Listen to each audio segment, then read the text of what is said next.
Hey, what's up, everyone? My name's Lionel, and I'm your host for LC Productions, and you are watching I Watch You Watch. We are covering Belle Collective. This is season 6, episode 4, maybe 3. My bad. Wait, 1 second. Nope, I got it wrong. It's episode 4. But I appreciate everyone for coming to my channel. Please like this video. You can also subscribe, and you can leave your comments below. Let's get into this episode. Okay, y'all. I apologize for the wind, but it's beyond my control, of course. But anyways, I'm gonna try to get through this and make sure that I speak plainly and loudly so you can hear what I gotta say. Of course, we know that we are at the continued episode where Amanda has already said that Glendale has been in his DMs. Letitia goes and talks to her. Then at the same time, Amanda's partner, which I don't even know is a partner, but somehow they were still invited, even though Tamara wasn't invited, if they weren't a couple. But anyways, Javon, who is linked to Amanda, is there, and he says, I think they're that she saw the DMs. At this point, Marie goes and grabs Letitia, Glendale, and them. They're having a little verbal exchange right now. It looks like it could be heated, because Javon is just like, look, don't play with me, I know what's up. And then he basically just saying, like, he don't even know what they're talking about. I don't know what you're talking about. In his confessional, dude is saying, Glendale, this accusation is total bull. I don't like being lied on. So for this to be blown up out of proportion, it gets under my skin. This pisses me off. People are saying that they got DMs, and now you said it was a lie, but now it's being blown out of proportion. Well, please help us explain that. So then Letitia and Mandy, they go off and they talk. She starts looking at the DMs and all that stuff, and she's like, oh, okay, from 2023. Basically, in her own passive aggressive way, saying, you ain't got nothing. You ain't got nothing. So she's going through, okay, I see stuff when you talk to him during his birthday, da-da-da-da-da. I remember that day, da-da-da-da-da-da. In her confessional, she's saying, well, Mandy's just giving thirsty. And all of these are in the past. Anything before January 2025, we made a clean slate. He did his third, I did mine. I went on 2 dates. Of course you were married. Of course you're married, and that's probably not a good thing to go on dates, but you were separated and you were looking to divorce back then. So you're just saying, I just went on 2 dates. That's just like, why did you even bring that up? And why would Glendale hold that against you? Because I'm sure he was spreading it low and laying it wide, or spreading someone low and laying it wide. So Mandy gonna say, I always try to keep it at a bare minimum with Glenn. But Glenn was always in my DMs. Man, what I do have to say to you, on this day, you are a whack-ass individual. Because on episode 1, you were trying to entertain the dude. You said that you were entertaining him. And you like that mid-ugly type of dude, black dude. So there was mutual flirtation going on. But now it's, I respect people's marriages, but you kept entertaining Glendale, knowing he was married. But you know what the most effed up part is that Mandy was in Letitia's face. I have to bring that up because, ma'am, you're not the victim in this. However, the whole, I would say the major responsibility of this and the weight is on Glendale Pearson. That's who it lays on. Most definitely. And it's like, I have to bring you out because it's like, if I don't, it's just like I can't just call the BS out. Let me see what else. Yeah. So Letitia gonna say that, oh, it's giving thirsty. Okay. Then later on, I guess Latrice at first came out. She was thinking like, let's go someplace else, and she's like, no. But Letitia was like, no, let me get this cleared up. Anyway, she goes back inside and starts talking to the group, or at least the ladies at this point. Latrice was trying to say, hey, Amanda's not that type of girl, you just do what you need to do with whatever this information that has been brought to you. And then it was brought to her attention. Well, all that stuff was in the past. So then Latrice says that, well, they've been speaking even in 2025. So, hold up, Mandy. And then Mandy confessed, okay, yeah, back in February 2025, yeah, we were talking. And then she showed some more stuff. So then at this point, she's ready to confront Glendale. And hey, did y'all notice something with Glendale? Did you see Glendale and Cliff were wearing the same outfit? It just Glenn didn't have on the shirt. But I'm like, well, what's going on here? People have been suggesting this. I don't personally believe this, but let me just set it out on the table. Look, a lot of times I set stuff on the table just like we're having a potluck. Everybody ain't gonna touch this and that, but it's here if you want. So just think of me that way. So they think that there's something going on between Cliff and Glenn. I don't personally believe it, but hey, might as well talk about it. I apologize for that.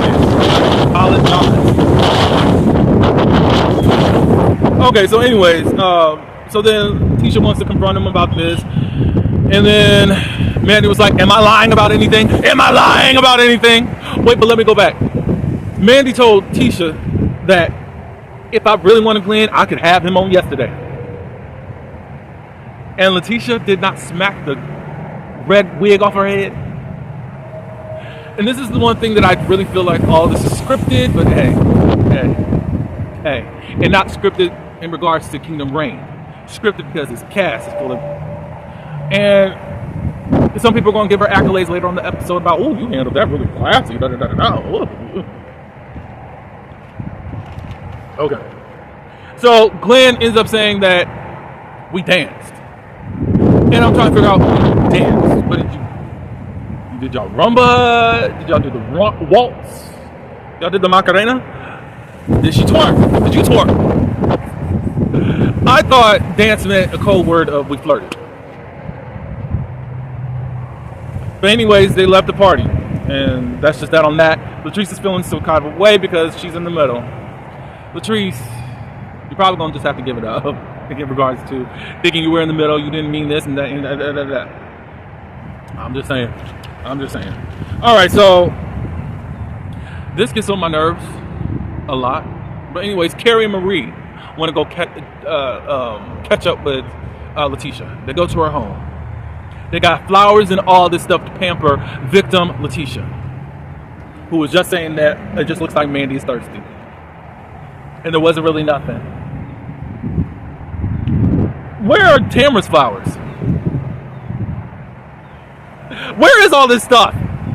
Because I'm not understanding. I'm not understanding how it was just you needed to call Tamara in accountability. We still don't even know how Marie and Tamara came to a resolve. I think that Tamara just said, okay, because I'm really sick of y'all and we need to film these scenes. And she just gave in to that wench for what she did. Both of them did in conjuring up her terrorist stalker. Where was all of this? Now she needs pampering. Oh, as if. So, Letitia feels ambushed. I can't see. But you two are the beginners. You three are the beginners of ambushes on this show. You know how that gate got open? It's because of you and Marie doing what y'all did best, starting in season 2 with that decorator. So, as I said before, and I'll say it again, do I feel sorry for you, Letitia? No. Do I feel sorry for anything that Marie gonna go through? No. So did I even write anything down? Yeah, she felt like it was a setup, it was an ambush. All those questions were supposed to be targeted and aimed at me. Even sexual position. And the weirdest place, there's only one question that made the result was targeted, and that's the one that made Amanda do what she do. Then she was like, no friend of mine could have ever come in, no friend that I would have had could have come in and do what Amanda did. Basically, now she's all on Latrice's tail in regards to all this. But nobody could come in and do any of this to any of y'all. Y'all did it to Tamara. And I'm going to keep bringing up Tamara every chance I get. Y'all did this to Tamara. And I don't care how y'all feel. I don't want to be a part of a collective like that. But you were trying your best to push out Aisha. Then, of course, you hired help in Latrice in trying to get rid of this woman that you were inferior and intimidated. So, they left on their own, but guess what? They got a mighty big push to try to make them uncomfortable for not being there. From you and your whack ass husband.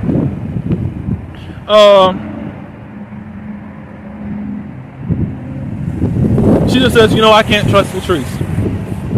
Marie said, look, she's been a snake. I've been trying to tell you forever, and you've been believing, and it just serves your ass so right about this whole situation. And then she started to cry. She cried when they came in and held. Tamara didn't get to have tears. It was Tamara needs to be held accountable. Tamara needs to tell us what's going on.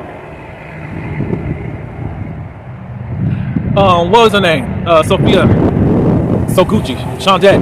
Shout out to Giving You the Real Tea. She was the one that suggested that Tamara had something going on with one of her co-workers instead of with the mom. Y'all got to do all of this stuff against other people, and now when it's your time, Latrice and Mandy, they meet up. To me, I do feel like they wanted to get their I's dotted and T's crossed on this whole situation. They meet up. Latrice says that her team created these questions. I think production created these questions. They start talking about what happened and all that. And Latrice was like, in my house? She did not go off on Mandy. And I think that even though that's your friend, I think that you should have had some type of authoritative accountability type stuff. But y'all was talking to each other gently. And you asked the question of, so if you were really intoxicated, you wouldn't have had the courage to say that at that point. And then Mandy was like, yeah, I wouldn't have done that. I'm paraphrasing, but that's the gist of it. She apologizes because it's not something that she wanted to do in her friend's house. And Latrice says, well, Cliff is really on me right now about this whole situation. Glendale has went silent. Also make note that Latrice had called Letitia while she was meeting with Marie and Carrie there. So they're silent. So we're going to hear a different story at the end of this episode, or by the end of this review. So this is on the table. On the table for the potluck. So anyways, then Mandy confesses, really she should be looking more at her man, because her man, while we were in Taste, he put his hands around my waist. And Javon caught all that during that time. Probably a little bit more understanding as to why Javon got into it with Glenn at the thing. So I'm like, ooh. Yeah, so Cliff was on Latrice because he really wants to, at least in the sanctity of his home, that there's a safe place and all that stuff. So, hey. Matt and Carrie. Matt is with his client, baseball client. I guess he's helping him just kind of strengthen himself because he was in professional baseball, and he's talking a little bit about to be a minority in baseball. Now, in basketball and football, it's a little bit, more basketball. Basketball is probably the main sport where it's predominantly black people. Football is a little bit half-half. It's an American sport. But baseball, it's very minor to have black baseball players. Of course, we have, oh Lord, Jackie. Oh my Lord, Jackie Robinson. Thank God I remember. I forgot. I was like, oh, I cannot upset the ancestors like that. Jackie Robinson, he's the most famous baseball player, and he has a lot of world records in regards to his part that he contributed with MLB, Major League Baseball. Yeah. So yeah, he's there, and then Carrie comes. She wants to come, and they were in the same area, and she just wanted to pop up on him, and he's like, what are you doing here? Like, what are you doing? And she's like, well, I'm up here, and I just wanted to see you. If he finds it a little bit weird. She's like, she just wants to show herself a little bit more as I'm making you a priority and all that. And of course, she's not getting everything right. She had a smoothie, but I was thinking that she was saying that she didn't have a smoothie for Matt. But it looks like she had a smoothie for Matt. She didn't have one for Jay McQueen. That's Matt's client and all that. They talk about the other day at the pool party, and he also tells them in regards to he reached out to Glenn in the DM, and then they make a little, oh, so you in the DMs too? Yeah, he just checked on him, and he said, Glenn said that he's doing okay, but thank you for checking on him, blah, blah, blah, blah. So it looks like these people really want to be included in this group. They're making an effort every which way, showing up for Letitia, making sure that she shows up with Marie and all that. And it's like, Tamra, obviously you come to just group events, and that's an event, not even just to sit or whatever. I know you're busy, but I don't think that your presence is needed. I like you, but why? You're not even about to get any solo scenes until next episode. They talk a little bit about home life and how he is and how he kind of just, he's hearing his wife but not really listening and all that. He's learned how to tune her and then also the children out on certain issues because everybody in the family, I guess besides him, is pretty vocal. So I'm taking it that possibly Matt is a little bit more introverted. That's what I'm thinking. But he's got a lot that he's got to deal with him. She's just still saying, I'm making effort, da-da-da-da. Then we move on over to Cedric and Marie. And I got something to say. She visits him. He has his cosmetology school right next to his home that we've seen before. That's looking a little bit Sanford and Son. They met in cosmetology school because remember, what's her name? Marie and Essie. They also have like a beauty shop. Sorry, that was discussed in season 2, maybe 3, some point 3. But anyway, they're there, and then they start talking about living arrangements. Are you going to continue to have this home, your bachelor pad, or are you going to be with us, me and Zuri? And you're kind of, she says that one thing that you can really do is to get rid of that bed. Because a lot of stuff didn't happen. Basically, he's been cheating and used that bed to cheat in. But Marie, you set up the scene and told the audience that you had sex with Cedric. And the only thing I can believe is that you did it in that bed. Outside of that, you served him whatever breakfast you done conjured up, wherever that mess came from. And you served it to him in that bed. How are you so triggered and you was willing to lay down with this man in this bed? Answer. I don't believe it. Another thing I think is storyline. I think that Cedric is around. I do think that. But I just don't think that this stuff is real. That's coming out of these OG storylines. I don't think it. I don't. So she dyes his beard and all that good stuff. The best with that because it's more, he's more in reach of his children and all of that. Because he has other children outside of the child that he has with Marie. And it's like, okay. But he did say, I'm going to listen to you. Marie says that Cedric is trying hard, but believes that this house is a temptation. Okay. But if you're going to remove her insecurities, you better do what you need as you are asked to do.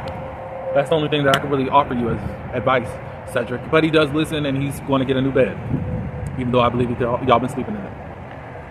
Carrie surprises Matt just having a little lounge area in their back patio area, and saying, I'm doing this for my man. Puts a blindfold on him as he comes to the door and surprises him. She got stuff that he likes on the charcuterie board, a mimosa station, and all that good stuff. And Matt was like, all of this is nice, but I'm just wondering what I was hearing like, ooh. Let's just say Matt does not hold his tongue. And I don't think that he tries to be mean or whatever all the time. I just think that he just won't say it. He ends up saying in his confessional, like, I'm seeing all this stuff happen. I'm just wondering what Carrie is setting me up for. I'm thinking it's something like, but I could have been interpreting it wrong. And maybe it's like, well, what are we getting into, And not, because I'm thinking, okay, is she doing this to try to ask him for something? You know how a lot of wives do. Women, y'all know what y'all do, and not even just wives. Y'all do what you can to butter up your significant other. Whatever you gotta do, give him a massage so you can ask him and you know it's gonna be with ease and there isn't gonna be any objections. So, they sit down, do their thing, whatever. She toasts to a non-traditional relationship, or non-traditional marriage, but have a traditional love. And then he says, whatever that means, as the rest of us are. Like, huh? I think I get what she's saying. You know, it's normally the woman that got to stay home or whatever, but our love is still real, even if the roles have switched. She says that she promises to make him a priority, and he says, "Is that today or you?" She said, "It's for today and forever." And he said, "Okay." And then she said, "You know, from the age of 16, I always knew that you were going to be my husband." And then we're seeing a few photos of them back when they were teenagers. I thought that was cool and cute. We made ourselves back around to each other.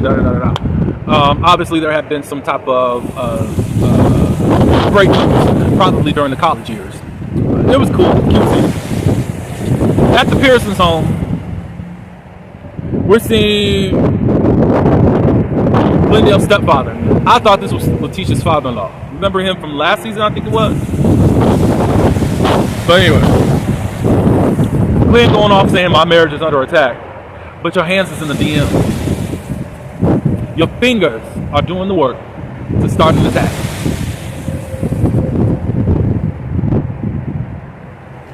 So eventually, Letitia comes out. They haven't been talking for a couple of days. She was staying in Josh's room. So the stepfather leaves the father there. And then he decides to say, because she was ready to talk, he was like, "Oh, are you here to criticize my work?" I think he was thinking he was able to make that cute moment like they do. No.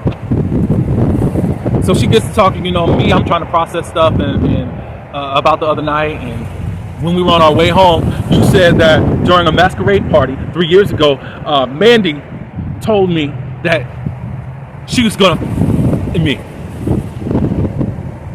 She was going to me. I said, now where did this information come from? Because you didn't want to admit to anything in the first place. Then you were dancing, which I don't know if that is literal or is code. So anyways, they just start blaming stuff on the trees. You know, I haven't even been bringing stuff to your door because she was like, "Look, we made a recommitment at the 2025. I don't need you bringing anything around me." And then he was like, "I'm not bringing anything around. Latrice is." So then they start bringing, Latrice brought around Antoinette. Latrice is the one that talked about the whole baby situation, which I believe that y'all already knew about. If I remember correctly, you knew about. However, somebody came to you about it, and now you decide to deal with it on camera, in which you said that you would take care of the baby. Letitia, because side chicks is still winning. But it comes to find out that this child is not some like newborn or even baby infant stage at all. Like somewhere near Josh's age. So I thought that y'all knew that. But now it's time to face the music. And y'all took that paternity test. And you're still with him because you found out that it wasn't. But yeah, that's all. Yeah, and then she brought around Mandy. It's all been Latrice. He says that he's disappointed in Cliff because why would he let that happen in his home? Y'all filming a show for one, and everything was just such a shock. A shock. Was he supposed to sit up and be a grizzly bear and let me do? He also says that Cliff was being silent. We know that at least Latrice has been making effort to try to reach the Pearsons, and now there's silence. Doubt it. It's possible she said that Glendale is silent too. It's just another scheme that set up to come to us with the boo. And then she was like, you know, I thought I removed all the snakes. Are you talking about Akeisha? Antoinette? Yes, Akeisha did quit. Akeisha and Willie did quit. Not like they didn't have help to quit.